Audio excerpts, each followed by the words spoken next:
Okay, in this section 2-6, we're going to be looking at algebraic proofs. Now, when you're talking about a proof, okay, it uses given information to show that a statement is true. So, when you're filling out a proof, you're using deductive reasoning, right? Now, last time we talked about deductive reasoning and how it uses, properties, theorems, laws, all those types of statements. And so the first thing that we're going to be looking at are the properties of equality, because we will be using those in our algebraic proofs. Okay, so these are the properties that we need to get familiar with. Some of these you probably already have some experience with. The first one is the reflexive property. That means every number is equal to itself. So A equals A. So 5 equals 5, 2 equals 2, pi equals pi, 5 over 4 equals 5 over 4, and so on. Okay, symmetric property. If A equals B, then B equals A. Symmetric property says you can take an equation and flip it, and it's still the same. Okay? Transitive says if A equals B and B equals C, then A equals C. So that's your transitive property. Okay, so if A equals B and B equals C, then A has to also be equal to C. Then you've got your arithmetic properties, addition. If A equals B, then A plus C equals B plus C. So what this is saying is, if you have an equation, then you can add the same thing to both sides, and it's still equal. Subtraction, if A equals B, then you can subtract the same thing from both sides, and it's still equal. Likewise, multiplication, if A equals B, then A times C equals B times C. Division, if A equals B, then A over C equals B over C. So these four you've been using like in your algebra class when you solve equations, because you've added the same thing to both sides, or divided both sides by the same thing to get the answer. Okay, so these were the properties that you were using. So as long as you do the same thing to both sides of the equation, you're good. Let me see. Substitution says if A equals B, then A can be replaced with B in any equation or expression. And then another one you're familiar with, the distributive property.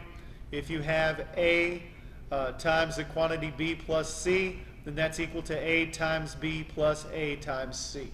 So the number on the outside multiplies by every term on the inside. Okay, so these are the properties that we're going to end up using as reasons in our algebraic proofs. So that's why it's important to get familiar with these properties so you'll be able to recognize when to use them. So let's just practice recognizing some of these properties. So I've got a statement here, and we want to try to decide which property it is. So here's the first one.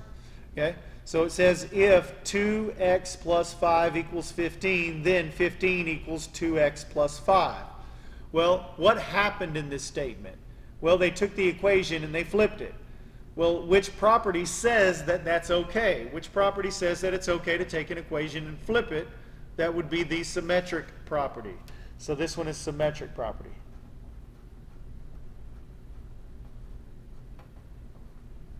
Okay? So we're just looking at the statement and trying to recognize what property it is. All right, so if 2x equals to 18, then 2x plus 4 equals to 18 plus 4. Okay, so you have to ask yourself, okay, what happened to the equation? Well, we added 4 to both sides. Well, what property says that it's okay to add the same thing to both sides of the equation? The addition property.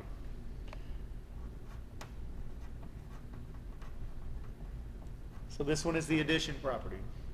Okay, next one. If 5x equals to 20, then 5x divided by 5 equals to 20 divided by 5. So again, which property says that it's okay to divide both sides by the same thing? Division property.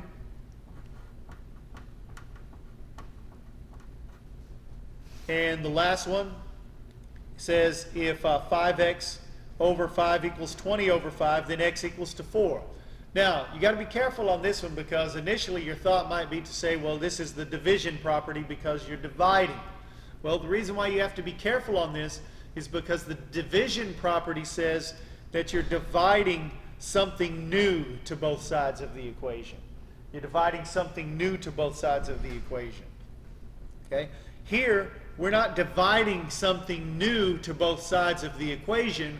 We're simplifying what is already here. Okay? So there's a difference. Here, I divided both sides by 5. Okay? That dividing by 5 was not there before. That was a new thing that we divided by. Here, if I was dividing by another 5, it'd be 5x over 5 divided by another 5. That's not what we're doing. Okay? We're not dividing something new to both sides of the equation. We are just simplifying what is already here. That's the difference. So this is not division. Well, when you simplify something that's already there, in other words, I'm taking 20 divided by 5 and putting what it's equal to in its place. 20 divided by 5 equals 4. So I'm taking 20 divided by 5 out, and I'm putting 4 in its place. 5x divided by 5 equals 2x. I'm taking 5x divided by 5 out, and I'm putting x, what it's equal to, in its place. Well, when you take something out and you put what it's equal to in its place, then what are you doing? A can be replaced with B if it's equal to each other. So that's really substitution.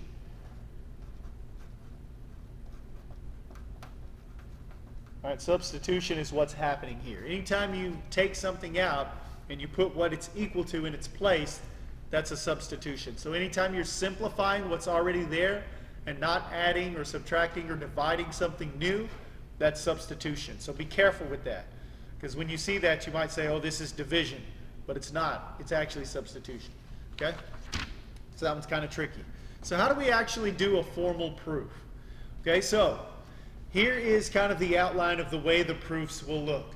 Okay, you will have some given information, and you will be asked to prove something. Okay, you'll have some given information, and you will be asked to prove something. Okay, so the proof will start with our given information. Okay, now here's the deal. You've got to start with this given information, and through a series of statements and reasons, you must arrive at what they're asking you to prove. So you start with this, and you're not done until you get to what they're asking you to prove, which is this. All right? So every statement has to be justified by a valid reason, right? So let's just walk through one. So I know that this might be new for you, but let's just go through it so you can kind of get the hang of what we're doing here. All right, so my first statement is going to be the given information. 2x minus 12 equals to 18. Now, the reason for that is that it was given to us as a fact. It was given to us as a fact. So when you write down the given information as a statement, the reason you know it's true is because it was given to us as being true. So in other words, the reasons justify how you know the statement is true.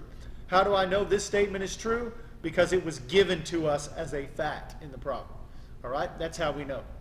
All right, so now I need to start with this, and through a series of statements and reasons, I need to get to what they're asking me to prove. Well, since we're doing algebraic proofs, okay, each step and each statement is going to be what you would do to solve this equation. All right, so let's think about this for a minute. Okay, if I wanted to solve this for x, what would be the very first thing that I would do? Well, I would add 12 to both sides, wouldn't I?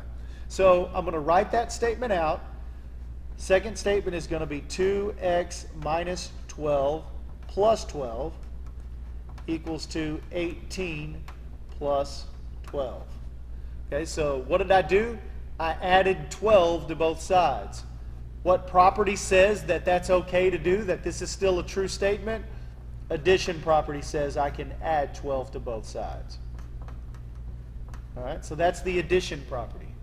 Okay, so all we're doing is we're going to be following the steps that we would use to solve this equation.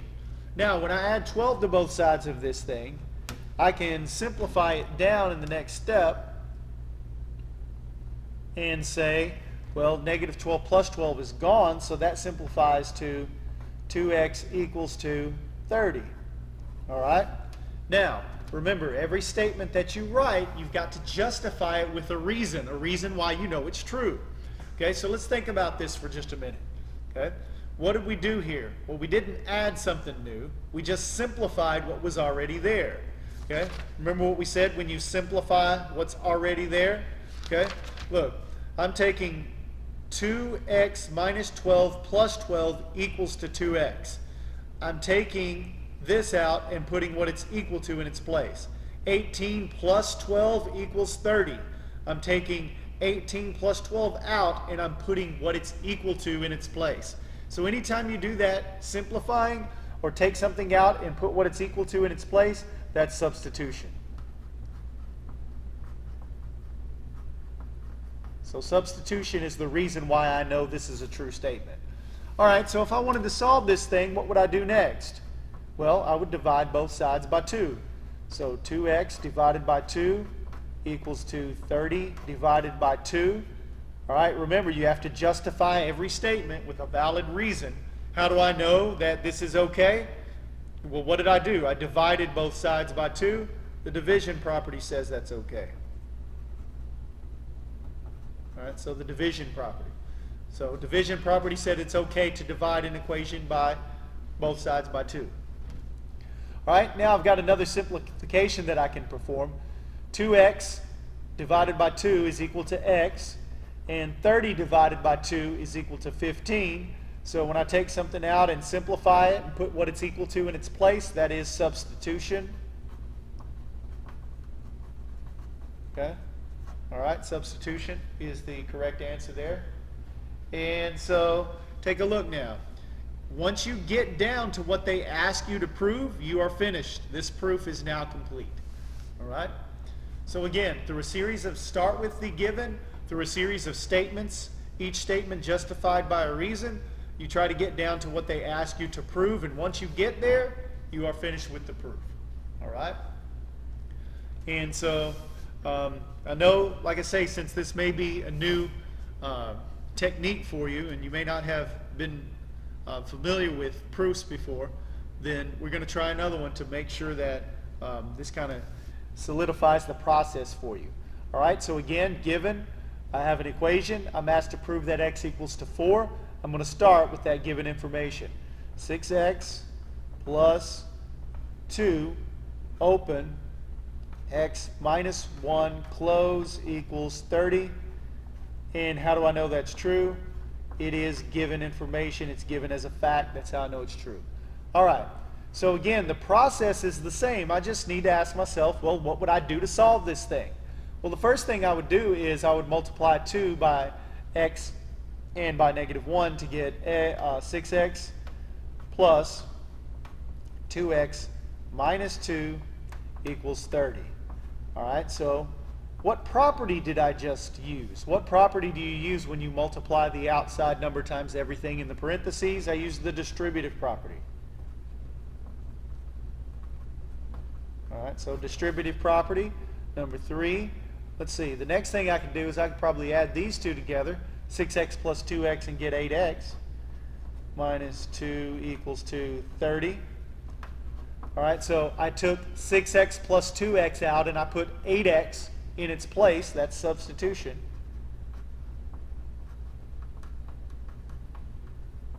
All right, let's see what we can do next. That's not 3, that's 4. All right, number 4. Okay, so let's think about this. What would I do next in order to solve the equation? Probably should add 2 to both sides. Now, instead of just writing it underneath like you normally do, just write out the whole statement in one line. So it'd be 2x minus 2 plus 2 equals to 30 plus 2. And what property did I just use? Addition. I added the same thing to both sides.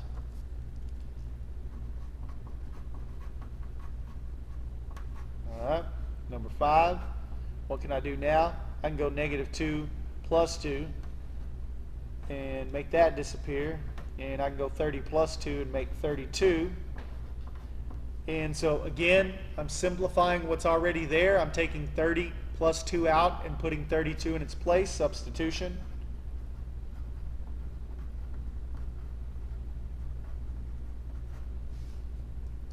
Number 6, What can we do now? Divide by 8. 8x divided by 8 equals 32 divided by 8, and that's division. And now we got x equals to 4, and that's again by substitution. Substitution is the right answer there. All right, so now we have completed the proof. We have arrived at what they have asked us to prove. All right, now let me say a couple of things. Okay, number one, eventually we're going to get to the point where we do the addition and the substitution in one step, and the division and the substitution in one step. So eventually, now that we've kind of done some examples where you can see what the substitution is, we take that step out and just do it all in one step.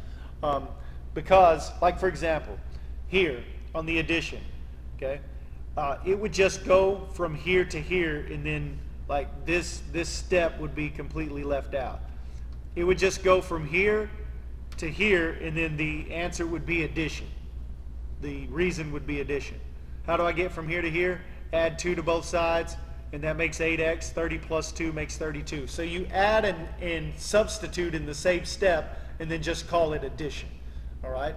And so, like I say, once you understand what the substitution is, you can go ahead and do that all in one step. Because really, after every operation, you're going to have a substitution, and it makes your proof twice as long as it should be.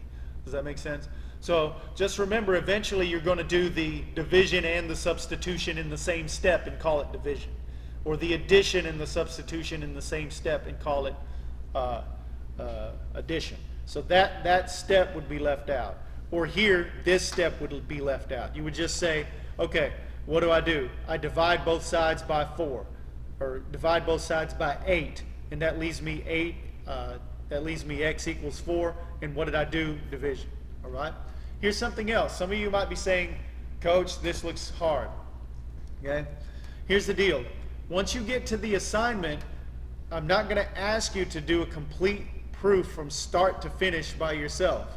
What's going to happen is the outline of the proof will be there, and then you'll just have blanks, right? So you'll have blanks. And you just got to fill in the blank with the right answer. So that'll be a little bit simpler until we get to the point where we can actually do a proof from start to finish by ourselves.